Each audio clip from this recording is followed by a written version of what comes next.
반갑습니다. 반갑습니다. 예, 한 달이 억수로 깁니다. 너무너무 더워서 어떻게 지나가는지 모르겠습니다. 백중 아니었으면 아마 못 견뎠을 것 같아요. 이 백중이라는 우리 큰 행사가 있어서 뭐 일이 있으면 또 사람이 정신적으로 그죠? 뭐 일이 닥치면 다 헤쳐나가지 않습니까?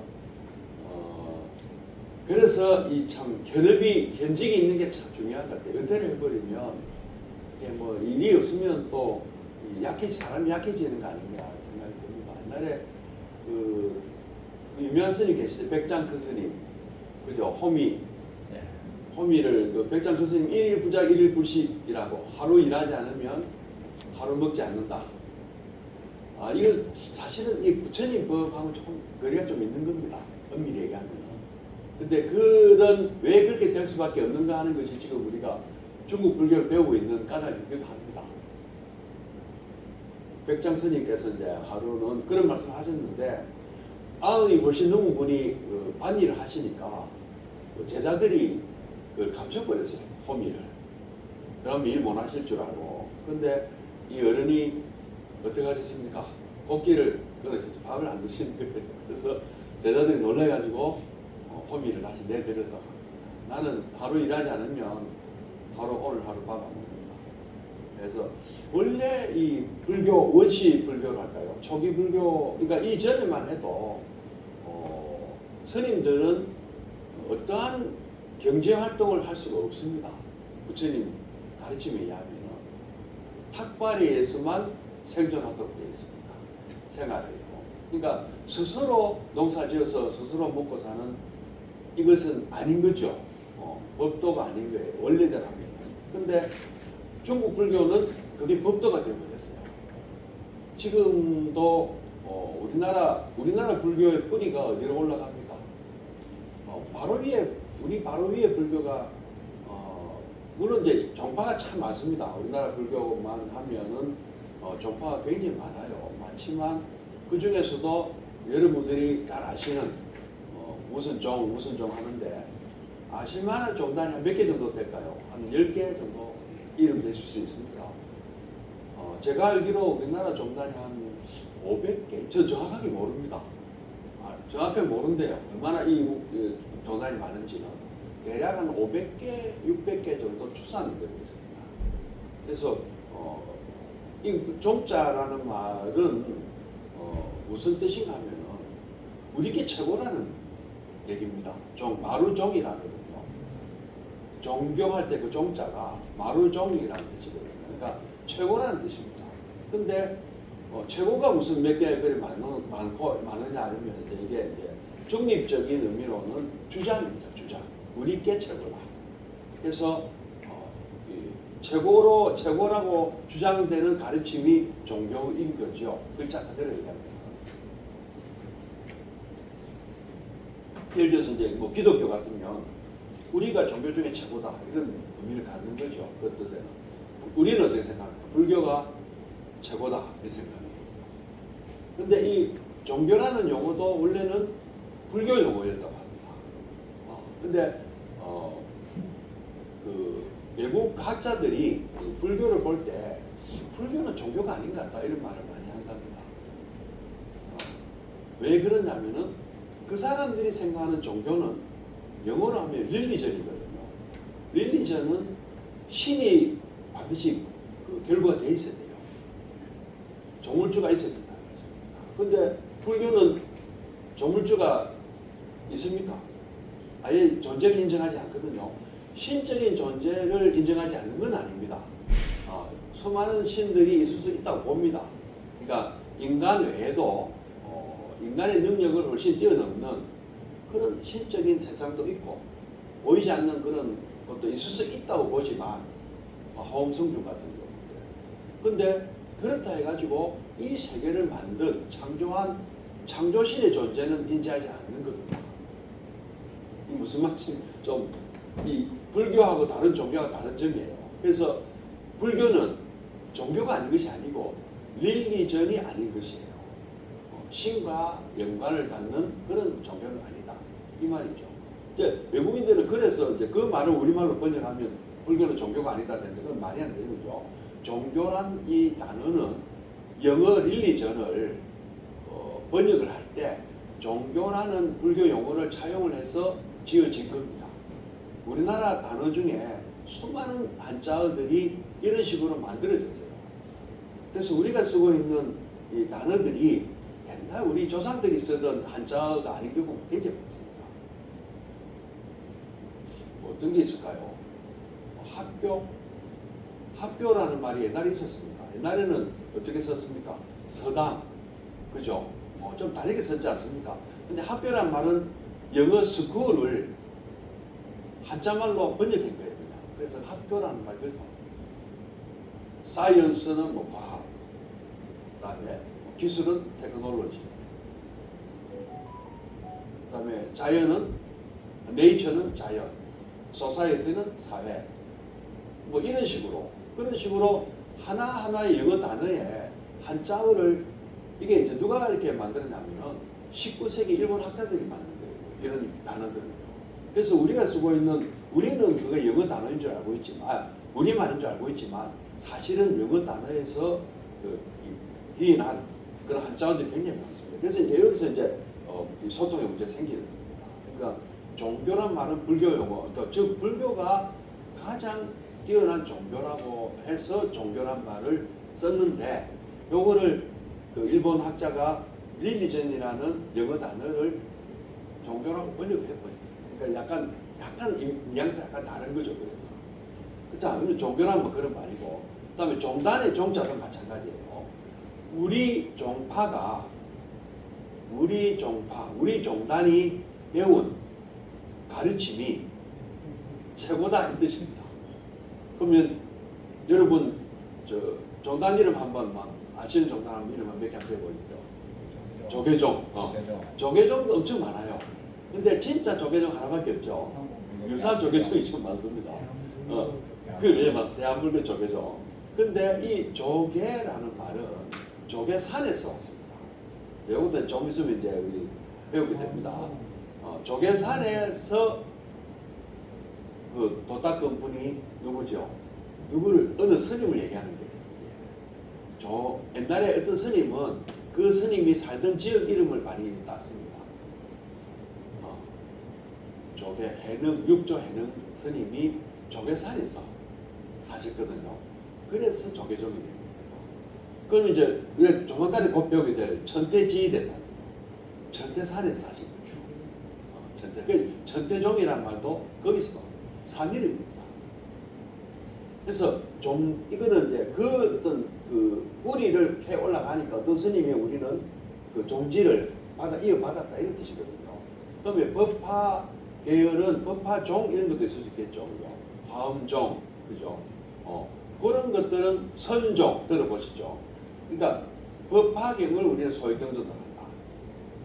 그다음 관음종, 보현행품, 관세음보살 보문품을 우리는 소유경전을 한다. 법화경을 한다. 이런 식으로 각자가 자기들이 믿는 어떤 그 경전이나 어떤 큰 스님의 대를 믿는다 하는 뜻에서 그 가르침, 그 수행법이 가장 우수하다 이 뜻입니다. 종자는. 그러면 뭐 우수한 게 뭐 몇백 개 되나? 각자 주장한다는 것이죠. 주장일 뿐이다. 그런데 본인들은 믿고 있는 거죠. 그렇게. 우리가 지금 믿고 따르고 있는 것이 최고로 좋다. 그러면 조계종 사찰 가면 뭐부터 가르칩니까? 뭐 앉아 참선하라고 가르치죠. 그죠? 참선을 주로 제일 강조 많이 하고 경전은 또 뭐 배우라고 하죠? 금강경 배우라고 하죠. 공서사. 상강사 가시면 그거는 천태종이잖아요. 거기 가면은 또 관세음보살 연구를 많이 하라고 하지 않습니까? 그런 겁니다. 말하자면 종단이라는 것은. 자, 여러분들은 각자가 지금 이제 우리가 가지수가 많다고 했는데 우리나라 주요 종단들 되게 보면 중국에서 온 종단들이 중국에 뿌리를 두고 있는 것이 많다는 거죠. 물론 우리식으로. 근데 진짜 뿌리를 거슬러 간 어디로 올라갔습니까? 우리가 처음에 어디서 출발했습니까? 인도에 계시는 부처님으로부터 출발했지 않습니까? 그죠? 지금 우리나라의 불교를 좀 거꾸로 지금 저 끝에서부터 좀 찾아오고 있는 중이거든요. 부처님이 2600년 전에 인도 대륙에 나타나셔서 그 가르침이 얼마나 고생 끝에 지금 중국으로 전해져 왔습니까? 그죠? 파미르 다녔던 제가 지도 그래 보여드리지 않습니까? 그분들이 중국을, 이 사람이 많은 사는 중국을 향해서, 그러니까 중국과 인도는 지금도 오가기 힘들잖아요. 지금도. 그죠? 굉장히 지리적으로 붙어 있는 나라지만 굉장히 험준한 산맥과 정글, 산맥, 그 다음에 사막 이런 게 많아가지고 교통이 굉장히 불편합니다. 다니기가. 그래서 바로 오면 얼마 안 되는데 뺑뺑 둘러다녔습니다. 인도의 어떤 스님이, 그래서 처음에 아쇼카 대왕 때만 해도 말씀드렸는데요. 주로 서쪽으로, 가기가 쉬운 서쪽으로 많이 전파가 되었고, 중국에는 정말 오기가 힘들었거든요. 우선은 어떤 것을 겪어야 되냐면은, 인도 북부에서 펀잡 지방에서 이 아프가니스탄을 가야 돼요. 카이브 고개를 건너서 아프가니스탄 쪽으로 가가지고 아프가니스탄 쪽에서 우즈베키스탄으로 올라가서 우즈베키스탄에서 다시 중국 쪽으로 돌아가는 이 길이 하나의 길이 있습니다. 아니면 파미르 고개를 바로 넘어야 되는데 그것도 엄청 힘듭니다. 그래서 이 길들은 누가 다녔냐면은 장사꾼들이 다녔습니다. 저번에 말씀드렸죠. 그죠? 장사꾼들이 이물이 많이 남으니까 그렇게 힘들게 가서 장사를 하면은 엄청나게 큰 돈을 버는 거예요. 이쪽에서 흔한 물건이, 인도에서 흔한 물건이 중국 가면은 귀한 물건입니다. 비싼 값에 팔 수 있다. 그래서 또 중국 가서 흔한 물건을 싸게 사서 인도 오면 귀한 물건이 되니까 비싸게 파는 거예요.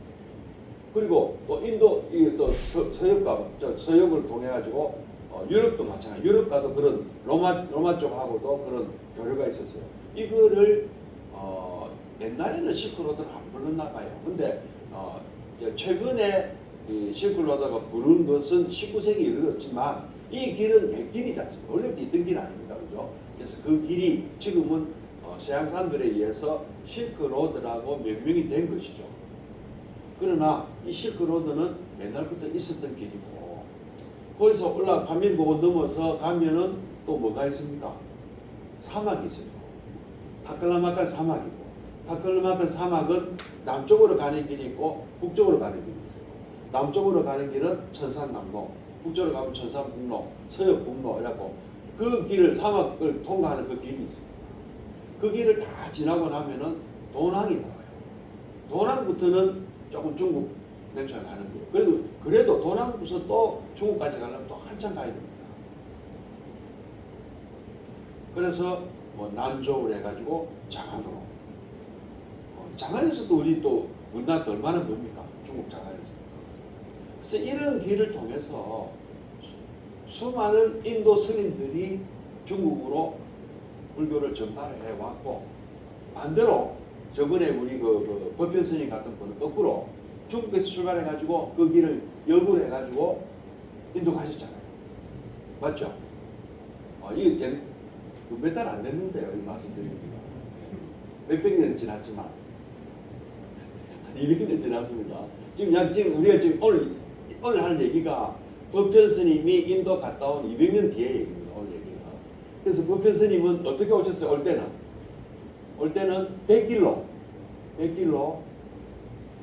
스리랑카로 해가지고 지금의 인도네시아 수마트라로 해가지고 수마트라에서 말라카 해요. 지금의 말레이시아와 싱가포르가 있는데 그걸 통과해가지고 또 어디로 올라왔습니까? 베트남 쪽으로 와서 베트남에서 쭉 또 남중국으로 해가지고 하이난에서 쭉 올라가다 보는데, 원래 내리려 한 것은 그 강남에 내리려고 그랬는데, 항저우 쪽에 내리려고 그랬는데 풍랑을 만나가지고 산동반도까지 올라가서 내렸다. 그죠? 그게 서기 400년대 얘기 아닙니까? 남쪽에 있는 송나라에 내렸단 말입니다. 근데 송나라 그때 산동반도까지 점령하고 있었어요. 남조가. 그러나 이 북조가 점점 세력이 강해져가지고 남조는 결국은 굉장히 강남 일부만 차지하고 있었던 것이 지난 시간에 거의 마지막이었고, 그 마지막 남조를 누가 멸망을 시켰습니까? 거기까지 지난 시간에 했습니다. 양견이라는 수나라 수나라의 초대 황제가 이 진나라 진숙보 황제가 다스리는 남조의 마지막 왕조 진나라를 멸망시키고 중국을 통일합니다. 이게 언제냐면은 590년이에요. 서기. 그래서 약 260년에 걸친 5, 16구 시대, 위진 남북조 시대가 끝이 나는 거예요. 중국이 통일이 됩니다. 수나라 수문제 양견에 의해서. 그래서 이것은 참 우리 민족으로서는 좀 솔직히 비극이었습니다. 아시죠? 고구려가 이 통일된 수나라와 맞서 싸우고 결국에는 참 얼마나 참 잘 싸웠습니다. 고구려가 590년에 수나라 통일이 됐는데 고구려 멸망은 몇 년도인지 아십니까? 혹시 오래돼갖고 좀 까먹으셨죠? 668년이거든요. 그러면 거의 170년, 70년이고 80년을 싸웠어요. 통일된 중국과 고구려가. 정말 대단한 소리. 그때 당시 수나라는 세계 최강이라고 볼 수 있는 나라였습니다. 군대를 100만 명씩 동원하는 나라가 지금도 군대 100만 명 동원하기 힘들걸요. 하여튼 대단한 그런 이제 수나라가 건국이 된 거예요. 이때. 그래서 이제 이 수나라라는 나라의 이 양견에 대해서 말씀드리면은 그 앞에 또 다시 얘기를 또 한번 또 돌아가야 됩니다. 다시 조금 돌아가겠습니다.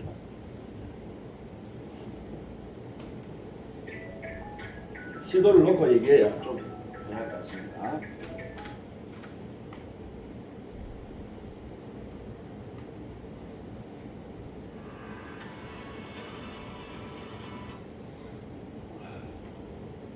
자, 아까 말씀드린 이제 진나라라고 이제 마지막 남북조 시대에 남북조가 대략 뭐 이 정도 역할을 하고 여기 남조 이쪽이 북조였는데 북위가 일단은 통일했다가 동위와 서위로 갈려지고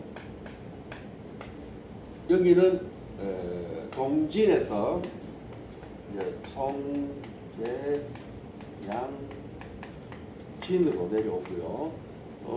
이때 이 동위가 북제로 바뀌고 서위가 북위로 바뀔 때쯤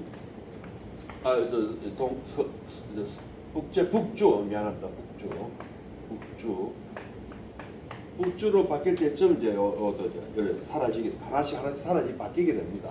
그래서 북주에 그때 마지막에 그리고 무제라는 사람이 폐벌 사건을 일으켰다고 말씀드렸습니다. 그죠? 완전 불교를 완전히 막 그저 사람들 다 빼들고 분서경륜이나 다름없습니다. 진시황의 분서경륜이나 다름없어요. 책 다 불태우고 경전 다 불태우고 절에 있는 전부를 다 빼들고 절 다 사찰 다 빼들고 그 다음에 사찰에 기거하고 있는 스님들 전부 다 환속시키고 젊은 스님들은 전부 다 군대로 차출하고 그래서 갑자기 북주가 그 병력을 가지고 북제를 공격해서 북제를 멸망시킵니다. 북제가 훨씬 강했는데 북주의 이 무제가 어떤 이런 특단의 조치를 취해가지고 북제를 북제를 무너뜨리는 겁니다. 그래서 이 통일이 되어버렸어요. 그러니까 북중이 통일되고 그때쯤에 마지막 남은 것이 이제 이 진나라인데요. 진나라 이렇게 남아 있어요. 물론 여기 뭐 불량이라고 있는데 이거는 이제 위성 정권이라서 이거는 뭐 거의 무시해도 좋습니다. 이런 북주가 통일하고 북쪽을 통일하고 이 북쪽 좀 일찍 이 무제가 일찍 죽어가지고 그 아들이 아들이 아들이 이제 부인이 있을 거 아닙니까? 왕후가 그 왕후의 말하자면은 장인이 양견이에요. 양견. 그러니까 사돈이죠. 이 북무제한테는 사돈이에요. 양견이. 그래서 이런 사람들은 또 양견의 부인이 독고씨잖아요. 독고. 이분도 이런 집안들 뭐 양씨, 여기 양씨, 독고씨, 그다음에 당나라 이씨, 그다음에 뭐 여기 북주의 우문씨, 예? 그다음에 여기 북주의 고씨 이런 사람들이 다 어떤 사람들이 어떤 세력들이냐면 이 북이가 만들어질 때 태무제가 여기 조그맣게 시작했던 그때 당시에 이 부하 장군들이었다는 거죠. 그래서 이런 집단들을 뭐라 하냐면은